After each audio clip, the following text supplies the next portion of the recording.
Out of 10 एक view था। तो पीपल्स पार्टी का जरा मुख्तलिफ व्यू था। तो वरना तो लॉन्ग मार्च तो बिल्कुल अपने टाइम पे होना था। तो उन्होंने टाइम मांगा है अपनी CEC में जाने के लिए।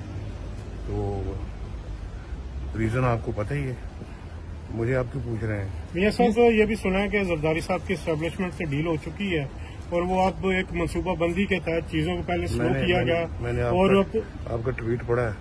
तो उसमें मैंने तो 30 दिसंबर को भी किया था कि उनकी डील फाइनल हो चुकी है और वो ये चीजें जानबूझ के एक प्लानिंग के तहत उनको स्लो किया गया। पहले आपसे वो GB इलेक्शन लड़ते रहे, फिर सेनेट इलेक्शन। तो क्या ये एक पर्पस था पीपल्स पार्टी या आसिफ जरदारी साहब का कि PDM को इस हद तक नीचे ले जाने की कोशिश की जाए और वो अपनी डील के चक्कर में उन्होंने जो हुई है ये सारा कुछ कर रहे हैं लॉन्ग मार्च से उन्होंने।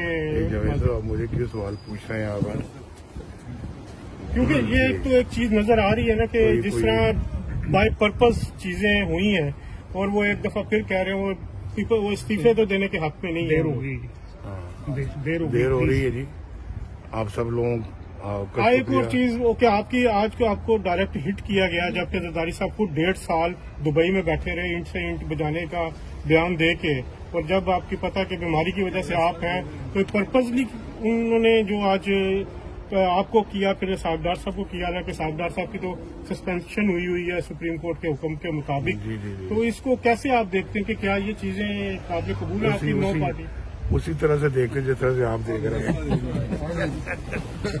जरदारी साहब के लेकिन ये अब इस तरीके से जो पुरानी बातचीत हुई है कोई पुरानी रवश आइंदा से नहीं चलेगी। पुरानी रवश मतलब कि पीपल्स पार्टी के साथ मामला जो है